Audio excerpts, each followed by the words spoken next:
Okay, folks, I decided that I would show you what I was doing today. I've got some deer hides,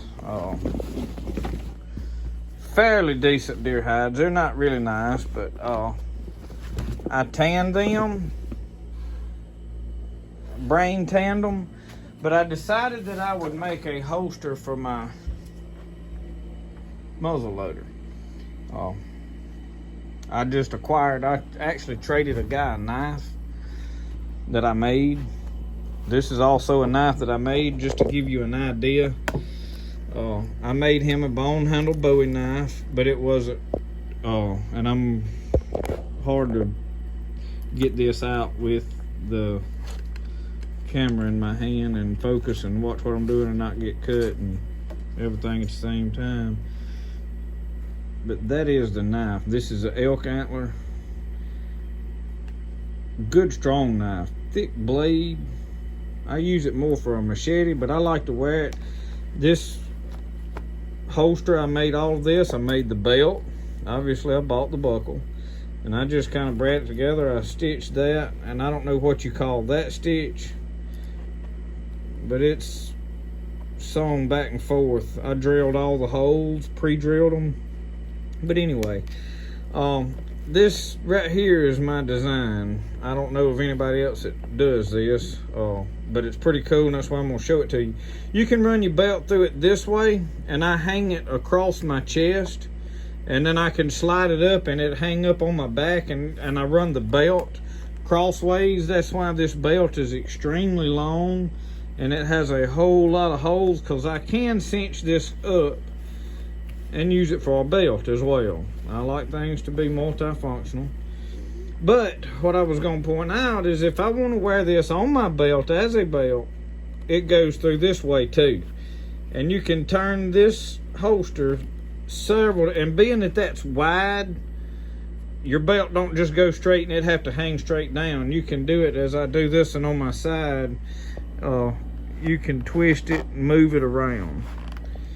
But anyway, what I'm doing is I'm making a holster for this rifle right here. It's a 50 caliber muzzle loader. It's not real long. I done started this before I picked you guys up, decided I'd make a video. But what I did is I laid my gun out on it, cut it out, and it wasn't quite long enough, so I stitched this extra piece on there. This is some of the stuff that I got left over after I cut the pattern. All this so far is out of one deer hide. And I had some pretty ugly holes. It's hard to sew up holes after your hide is tanned and dried. The tail is tucked up in there, but I'm gonna leave the tail hanging out on the end of my gun boot. It's basically just gonna be a sleeve like the mountain men. I think I'm gonna turn the hair back out. I'm not sure. Well, we'll see. I'm gonna experiment with it, I guess you'd say. But I am just stitching this up, Luke. And then when I get a little further along, I'll check back with you. Try not to make this video too long. I noticed some of my videos get pretty long, and I've been having trouble uploading videos. Takes a while, so I'm not getting very many videos out. But this is kind of, I'm trapping now some, wanting to trap this fall. I want to do things with the hides. Fur's not worth a whole lot, so yeah, if you're gonna trap, you need to do something with the hides. So this is what I intend to do. In fact, last year I didn't trap very much at all. I did catch a couple of coons, and I tried tanning one, and it did okay. A skunk that I caught, a neighbor actually killed. The other day I went and got it and the hair slipped on it, so I don't know where I messed up. I tried to egg tan it, but somewhere in the drying process I didn't do something right. But I'm slowly learning to tan. I know the general principles, but it's like I've said about a lot of other things, until you get out and start practicing things, it don't always work out like you think. So you need to practice any skills that you're trying to learn. You can watch somebody else do it on YouTube all day long, and when you start doing it, it's different. You need to practice it. So that's what we're doing. We're learning how to make stuff out of our hides. as we trap this fall and get all these different furs, if the market goes up, we may freeze them green and sell them. I may dry them. I don't know exactly what I'm gonna do yet, but more than likely we're gonna tan a good many of them. So we're gonna learn how to do this. But this did turn out good. It tanned. It's not as soft as I would really like, but it's pretty much just right for what I'm making here. So that's kind of the purpose. And it was boogered up. I could have done a little better, and I'm learning. I will do better on the next ones. But anyway, when you flip it over, it don't look too bad on this side. So, and this seam, you can see, you can kind of tell, and you can definitely tell there's a seam there, obviously, but it don't look too bad.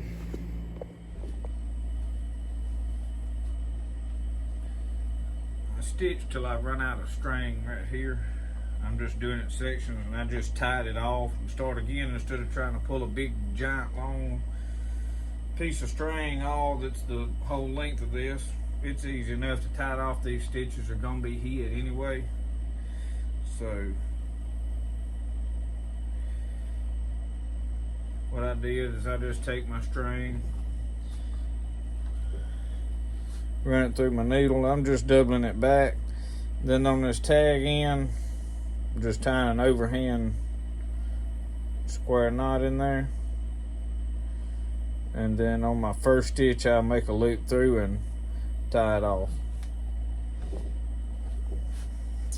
What I did is I laid my gun out on top of this upside down, took a orange colored pencil, because that's just happened to be the color that I had handy laying out here to mark a pattern off on that leather. And I drew out or laid my gun on there, traced around it, and then flipped the gun over and traced in. And I cut that from the tail with my gun barrel at the tail as far up as I could. And then, like I showed you, I stitched that other piece on to make it a little bit longer. So what I was gonna do was just let you see a little of my stitching. I'm not gonna bore you with me sitting here sewing the whole thing up, which is the reason that I didn't start filming this to begin with. I just kind of on a whim started working on this. I drug these hides out, and what I'm doing is clamping this in this pair of needle nose, sticking it where I want it, and then I'm just kind of with those pliers pushing it through. Okay, like I said, on this first one, overhand knot right here, I'm tying it together. Try to leave myself about an inch and a half of tag there. I don't want a whole lot because it's going to be an inside. I don't need anything in there hanging my gun sights, triggers, anything like that. So I don't want no bunch of extra string sticking off in there, and I don't think that's enough to hurt anything, so I'm not even going to trim it off. And then I think this is called a whip stitch. I'm not 100%. I'm not a seamstress. I'm an old country boy redneck out here in the middle of the woods that just enjoys learning how to make things with his hands. So I'm just going to let you see. This is a time-consuming process. Later on, I'll probably get me some stuff to an awl that I can punch all the holes. I don't know.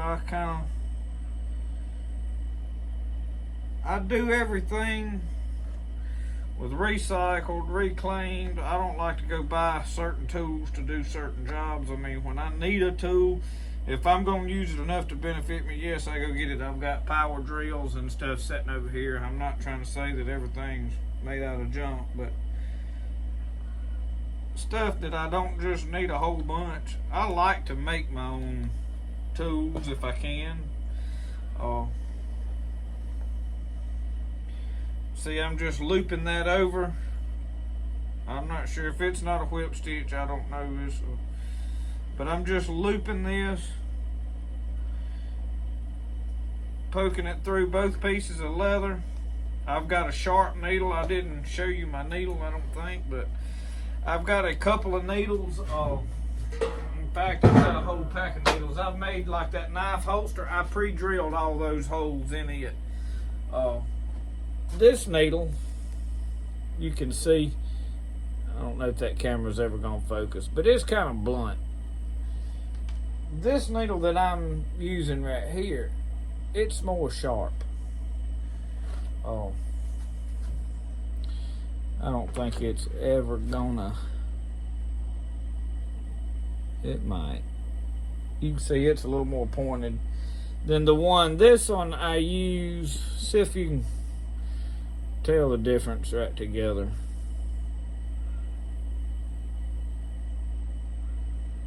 But anyway, one of them's just a lot different. Maybe you can tell. Anyway, not gonna spend all day trying to get a camera to focus. But what I'm doing with this, like I said, I'm just looping it.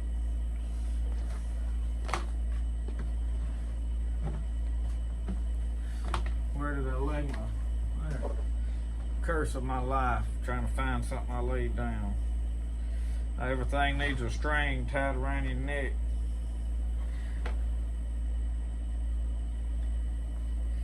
But easy enough with these pliers and this sharp needle. Now cowhide leather, I'm sure is probably not. And sometimes if it don't come out right where, I'm trying to keep my seams pretty much the same. Not for the purpose that it's gonna look good, but so that it don't pull. If one's further up in the hide, whenever you stretch that hide the other way, it's gonna have more pressure on it, and it's gonna try to tear out of that hide. This hide, this is store-bought sinew string. I'm not sure the exact, this wax string. I bought this from, I think, Tandy Leather Company when I ordered a shoulder of leather. I had ordered a shoulder here several years ago, and I've still got a piece of it. It's what that knife holster was made out of. The one on my side, I made this knife. And I also made this holster. And this holster has somewhat the same design. I like my holsters to be multifunctional. In other words, I can wear them in more than one way. I don't like just a loop that sticks straight down, because every time you sit down you want to adjust it and it can't, it won't go nowhere. I like to be able to move mine around, and if I want to wear it back here on the back of my belt, I can put it back there. If I want to put it on this side, I can do that as well. If I want to turn it sideways, run my belt through it. I think my belt will go through this, and I'm not sure on it. I got a little close with it because the size of the knife, you can only, I didn't want to make a holster way wider than my knife. But what I'm doing is I'm gonna make this holster for my gun, and I haven't decided if I'm gonna put a strap on it or not, some kind of handles. But anyway, I'm just showing you a little, I get to talking too much, I know. Telling you about stuff that don't really matter, pertain to this video at all.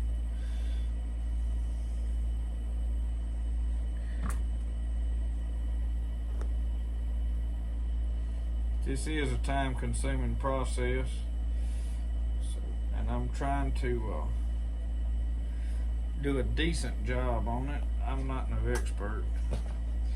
But you see what I'm doing. I'm gonna cut the camera off and finish stitching this up. When I get a little more closer to finished, I'll pick you back up. All right.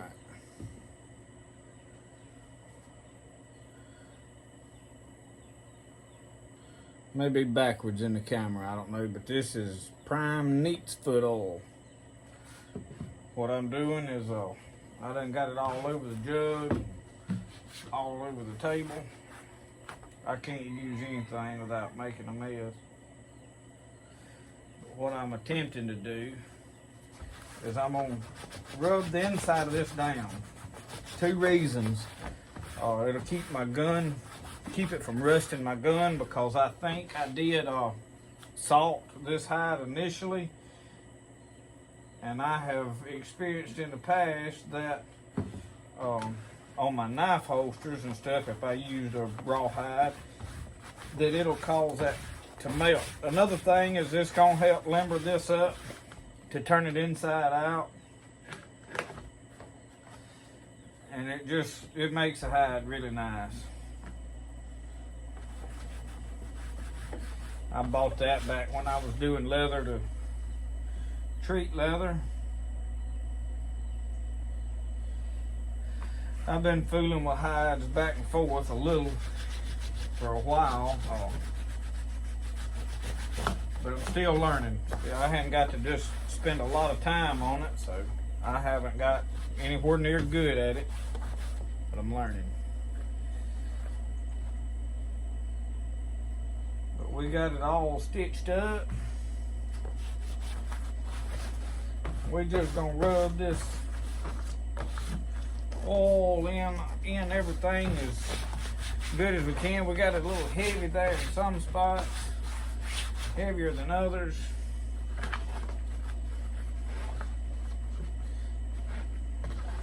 This butt end up here will be easy enough to get back to later, but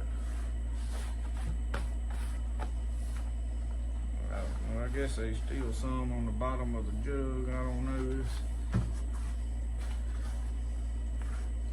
Still getting everywhere, which it don't matter. This wood, oil ain't gonna hurt this wood none. That's why we're doing it out here, not on the wife's kitchen table. This hide's turned out fairly nice. I'm not a perfectionist. I don't really like straight lines and perfect anything. I like what I call character in everything. I like for something to, you know, look genuinely handmade. You know, even the pottery that we make, I don't try to get. If it comes out in a perfect circle, I'll just about rough one edge up or cut something oblong. I don't know. I just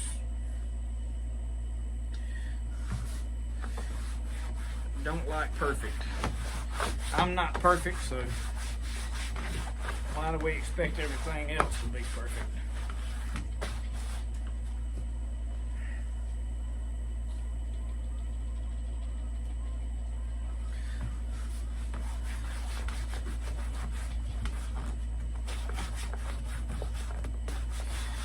This will help also, I think, in the tanning of this hide. It'll help cure a lot of that. Help, you know, set that hair and all really well.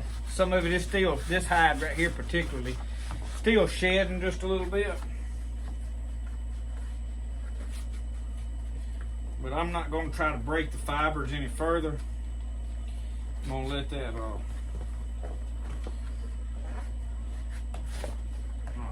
we got a big enough mess. I'm gonna put the top on that.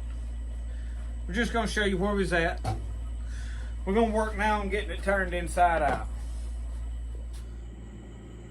Well, folks, we got her turned inside out. Tail sticking out right here. Now what I'm gonna do is take this needle and we just gonna stitch this up right here on the end to close it shut, an outside stitch. You can see this stitching through here. Turned out okay. But now turn that back right side out, or hair side out, whatever you want to call it. That's about the hardest thing I've done in the last 2 or 3 days. But anyway, this is where we're at. We're gonna stitch this up and we'll show you the finished product in a little bit. Well, here's the finished product. Got my rifle slid down in there.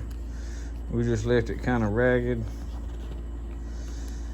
I'm not gonna do a whole lot to this one. The hair, it's not a real nice hide. If you notice, you see it's shedding some.